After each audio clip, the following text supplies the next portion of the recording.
안녕하십니까. 반갑습니다. 북한 개방방송의 오픈어 선교사입니다. 남북 통일보다는 먼저 북한이 개방이 되어야 합니다. 북한 개방 없는 통일은 남북 모두에게 큰 재앙이 됩니다. 북한이 개방이 되어야 남북 모두가 잘 살 수 있게 된다고 믿는 사람입니다. 북한이 개방되는 것을 하루속히 보고 싶습니다. 북한과 대화는 계속 되어야 됩니다. 소통이 이루어지려면 관계 대화를 잘 해야 합니다. 오늘은 관계 대화에 대하여 생각해 보는 시간을 갖도록 하겠습니다. 관계 대화란 대화로 관계를 풀어서 소통의 대화를 하는 것입니다. 인간관계의 많은 문제는 소통이 되지 않아서 생기게 됩니다. 우리들의 행복한 시간이라는 영화를 보았습니다. 아주 감동 깊게 보았습니다. 이 영화를 소개하는 동영상을 마지막 링크로 걸어놓겠습니다. 영화의 줄거리는 죽으려고 안달이 난 교도소의 사고뭉치 사형수 윤수가 용서와 집행전까지 감옥 안에서도 행복한 시간을 보낼 수 있게 된다는 것입니다. 남자 주인공 정윤수는 강간 살인범으로 어릴 때 부모와 불화로 어머니가 가출하였고 동생과 함께 거지 생활을 하면서 불우한 삶을 살았습니다. 형제는 구걸한 돈을 깡패들에게 두들겨 맞고 뺏기면서 노숙할 때 동생 운수가 애국가를 불러주면 힘이 난다고 애국가를 불러달라고 형한테 얘기하니 형이 요구를 거절하고 잠이나 자자 하고 얘기합니다. 근데 다음날 옆에 자고 있던 동생은 죽은 채로 발견이 됩니다. 죽은 동생을 부여잡고 오열하는 장면이 나옵니다. 그 이후에 사랑하는 여인을 만났으나 자궁의 임신으로 말미암아 돈이 필요하나 구할 길이 없었습니다. 윤수는 마지막 한 번 도둑질을 하여 이 돈을 구하려고 했습니다. 공분자가 함께 그 집에 침입해서 그 딸을 강간하려고 하다가 살인을 하고 그녀의 어머니까지도 같이 죽였습니다. 말리는 과정에서 윤수는 공범자를 죽이고 모든 것을 포기하고 세 사람을 모두 다 자신이 죽인 것으로 합니다. 그리고 와서는 감옥에 와서는 빨리 죽여달라고 행패를 부립니다. 여자 주인공 문유정은 15살의 사촌 오빠에게 강간을 당하고 이 사실을 어머니한테 이야기합니다. 그러나 유정의 어머니는 내가 처신을 잘못하여 이런 일이 일어났다. 절대로 입 밖에 내지 마라 라고 말을 합니다. 유정은 말 한마디 못하며 살고 있으면서 3번이나 자살을 시도하다가 실패를 하였습니다. 유정의 고모 모니카는 수녀인데 조카를 감옥에 봉사하는데 함께 데리고 갑니다. 유정이가 사형수를 보면서 삶의 소중함을 깨닫고 다시 자살을 하지 말라고 하는 것 같습니다. 사형수는 처음에 수녀를 잘 만나주지도 않고 만나면 나는 빨리 죽여주라고 수녀에게 욕을 하고 그럽니다. 그러나 모니카 수녀는 죽은 피해자의 어머니를 찾아가서 용서해 주자고 권유를 합니다.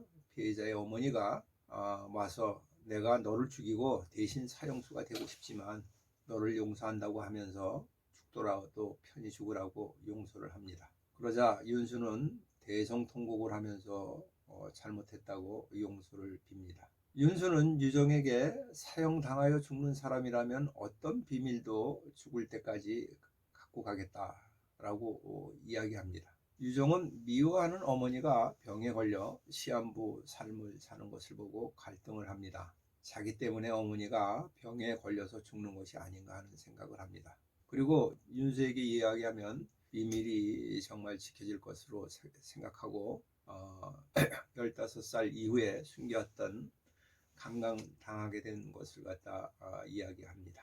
그러자 윤수는 저 같은 놈 때문에 유정씨가 같은 사람이 고통을 당하게 되어서 미안하다고 이야기합니다. 왜 당신이 미안하느냐 하고 이야기하지만 그날 유정은 말 못하고 숨겨왔던 사실을 모두 털어놓자 잠을 잘 잘 수가 있었다고 합니다. 그러나 사형수 윤수는 그날 한잠도 못 잤다고 합니다. 그 후에 유정은 죽어가는 어머니와 화해를 합니다. 그리고 사형수는 3사람은 모두 죽인 것이 아니라 한 사람만 죽였다고 목숨만 살려주자고 윤수의 구명운동을 하나 그것은 실패로 돌아가고 결국은 사형을 집행하게 됩니다. 윤수는 죽으면서 모든 사람의 말, 죄송하다는 말과 함께 천사를 보내준 모니카 수녀에게 감사하고 죽습니다. 그리고 최후에 한 말은 아무리 애국가를 불러도 무섭다고 하면서 죽습니다. 여기서 보면 유정은 어머니와 잘못된 관계 대화로 말미암아 어머니와 원수가 되었습니다. 윤수는 부모님의 잘못된 관계로 말미암아 그가 고아가 되었고 죽은 동생에게는 애국가를 불러주지 못한 것이 한이 되어 평생을 살아갑니다. 남녀 주인공 모두가 관계 대화가 잘못되어 죽음의 구렁텅이에서 헤어나지 못하고 있습니다. 관계 대화를 잘하면 상대방을 괴롭히게 하지 말아야 합니다. 상대방의 기분이 나빠서 마음을 닫지 않게 하는 것이 관계 대화의 정석입니다. 관계 대화를 잘하는 방법 4가지를 기술해 보겠습니다. 관계 대화를 잘하려면 첫 번째, 존중해야 합니다. 관심을 갖는 태도가 중요합니다.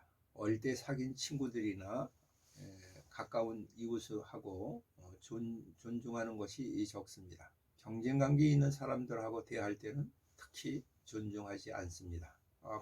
자존심을 건드리는 말을 하지 않아야 됩니다. 자기보다 나이가 어린 사람이랄지라도 존칭어를 사용하는 것이 좋습니다. 그리고 상대방이 들었을 때 기분 좋은 존칭을 사용해야 합니다. 칭찬하는 말을 해야 합니다. 당신은 그렇게 행동하여 위험한 일을 막을 수가 있었습니다. 라고 칭찬하는 말을 하는 것이 좋습니다. 관계 대화를 잘하려면 가시를 하지 말아야 됩니다. 옛날에 왕년에 지나간 과거의 자랑을 하지 말아야 됩니다. 나이가 들어서 이야기를 들어보면 그저 옛날 이야기를 그냥 계속 반복하는 사람들이 있습니다. 이것은 그 듣는 사람이 굉장히 어렵게 만듭니다. 또 옛날 얘기를 많이 하는 사람들에 대하여는 또 그것을 잘 들어주는 것도 좋은 일입니다. 상대방을 제압하려고 은근히 돈 자랑하는 사람도 있습니다. 그러나 빈수레가 요란할 뿐입니다. 대하면서 상대방의 진영을 전투하려고 하는 자세로 말하는 사람들이 많이 있습니다. 전투하려고 말하려고 하는 자세를 가진 사람들에게 미안하다고 얘기하는 것이 좋습니다. 유정이가 강간을 당했다고 비밀의 얘기를 할 때 윤수가 미안하다고 얘기한 것 같이 모든 것이 내 탓이라고 해야 합니다. 자녀들을 보면 부모님한테 왜 나를 낳느냐고 투정을 부릴 때가 항변할 때가 있습니다. 이럴 때는 미안하다고 얘기하는 것입니다. 관계 대화를 잘 하려면 상대방의 바른 말을 하려고 하지 맙시다. 누구든지 무엇이 옳고 그른지는 스스로가 잘 알고 있습니다. 바른 말을 하여 주었다고 고쳐지는 사람은 없습니다. 반발하는 사람들이 더 많이 있습니다. 그렇게 말하는 당신은 뭐 잘한 게 뭐가 있느냐 이렇게 얘기한다는 것입니다. 잔소리는 오히려 적개심을 만드는 언어의 폭력이라고 합니다. 부부관계에 있어서도 바른 말이 중요한 것이 아니라 함께 감정을 공유하는 것이 중요한 말입니다. 성경 욥기에 보면 세 친구와 이야기가 나옵니다. 그 친구들은 틀린 말은 하지 않는 것 같습니다. 그러나 그들의 말에 사랑이 없습니다. 심지어는 욥의 아들이 죽은 것을 갖고 그 아들들의 죄 때문에 죽었다고 이야기합니다. 이렇게 말하는 것은 관계를 회복할 수 없습니다. 관계 대화에는 아주 잘못된 일입니다. 관계 대화를 잘 하려면 상대방의 약점이 되거나 상처가 되는 말은 대화에서 금지해야 합니다. 오히려 상대방의 강점을 갖다 칭찬해주고 기뻐하는 말로 이끌어야 합니다. 관계 대화가 잘 되려면 내가 아무리 관계 대화를 잘하려고 해도 마음이 뒤틀어진 사람하고는 잘 안 됩니다. 이럴 때는 묵묵히 들어주고 그의 상처를 건드리지 않고 무슨 일이 있어도 그것에 대하여 대신 사과하는 것이 중요합니다. 하나님은 첫사람 아담이 범죄하고 숨었을 때 모든 것을 아시는 하나님이지만 아담에게는 꾸짖지 아니하고 내가 어디 있느냐라는 질문을 하십니다. 하나님이 아담이 어디 숨어 있는지 몰라서 그런 것이 아닙니다. 내 마음을 스스로 살펴보라는 것입니다. 첫 번째, 살인자 카인도 동생 아벨을 돌로 쳐서 죽었을 때 하나님은 내 동생이 어디 있느냐라는 질문을 하였습니다. 이것은 동생을 죽인 것을 회개하라는 하나님의 권고입니다. 성경에 보면 하나님은 한 번도 관계에 대하여서 질책을 하지 않으셨습니다. 하나님은 인류를 창조하신 목적은 우리와 함께 살려고 하시는 것입니다. 우리의 구원의 완성은 모든 죄에서 구원하신 예수 그리스도와 함께 사는 것입니다. 예수 그리스도와 함께 사는 것이 바로 영생입니다. 예수의 생명으로 사는 것입니다. 예수 안에서 예수의 생명으로 사는 사람은 관계대화, 사랑의 대화를 해야 합니다. 젊은 남녀가 처음 만났을 때는 관계 대화를 잘 합니다. 그러나 결혼하고 나서 관계 대화가 없어집니다. 신분의 차이가 많이 난다면 그 사람과 관계 대화는 잘 이루어질 수뿐이 없습니다. 만약 대통령하고 만나서 이야기를 한다 그러면 관계 대화를 잘할 수뿐이 없습니다.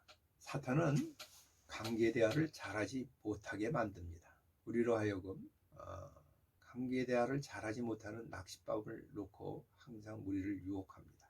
저는 10월 3일 유튜브를 통하여 관계 대화에 대한 영상을 보고 묵상하면서 그동안 만나는 사람들에게 이 사랑의 관계 대화를 많이 시도해 봤습니다. 그 결과 매우 좋은 효과로 나타나고 있습니다. 일찍 이 관계 대화에 대하여 알았더라면 얼마나 좋았을 것인가 하는 생각을 합니다. 특히 가족이나 자녀에게 또 가까운 이웃에게 관계 대화를 하지 못하여 그들의 마음에 상처를 준 것을 성경 요한복음 8장 11절 말씀입니다. 예수님이 나도 너를 정죄하지 아니하노니 가서는 다시는 범죄하지 말라고 하십니다. 예수님께 율법을 문자적으로 고수할 것을 생각했던 바리새인들은 예수님의 잘못을 발견하라고 다음같이 물었습니다. 모세의 율법에서는 이러한 여자를 돌로 치라고 명하였거니와 선생은 어떻게 말하겠습니까? 예수님께서는 너희 중에 죄 없는 자가 먼저 돌로 치라. 그러자 그 여인만 남게 되었습니다. 예수님께서 그 여인에게 말씀하였습니다. 나도 너를 정죄하지 아니하노니 가서 다시는 범죄하지 말라고 하십니다. 여인에게 말씀하시는 예수님의 관계 대화를 볼 수 있습니다. 하나님의 아들도 죄를 정죄하지 않았습니다. 나는 누구에게도 누구의 잘못도 정죄할 자격이 없습니다. 자녀라고 하여도 부모 형제라고 하여도 정죄할 자격이 없습니다. 그들이 반복하여 죄를 짓지 않도록 기도할 수밖에 없습니다. 북한과의 관계 대화가 잘 되어 북한이 국경을 개방하는 날이 하루속히 도래야 하면 좋겠습니다. 북한에서 들어온 소식으로 2015년까지 국경을 봉쇄한다고 합니다. 북한 내부에 중대한 일이 생겨서 계속 무엇인가를 숨기려고 하는 것이 아닌가 하는 생각을 합니다. 2021년에는 북한의 김정은이가 항복하고 개방개혁으로 나오기를 위하여 기도합니다. 지금까지 경청하여 주셔서 감사를 드립니다. 방송을 듣고 느끼신 것을 댓글로 남겨주시면 감사하겠습니다. 처음 보시는 분은 구독 버튼을 눌러주시면 계속 이어서 보실 수가 있습니다. 방송 하부에 북한 방송 마크를 클릭하시면 지나간 방송도 모두 보실 수가 있습니다. 저는 북한이 개방될 때까지 계속 유튜브 방송을 진행하도록 하겠습니다. 다음에 다시 만날 때까지 안녕히 계십시오. 감사합니다. 안녕히 계십시오.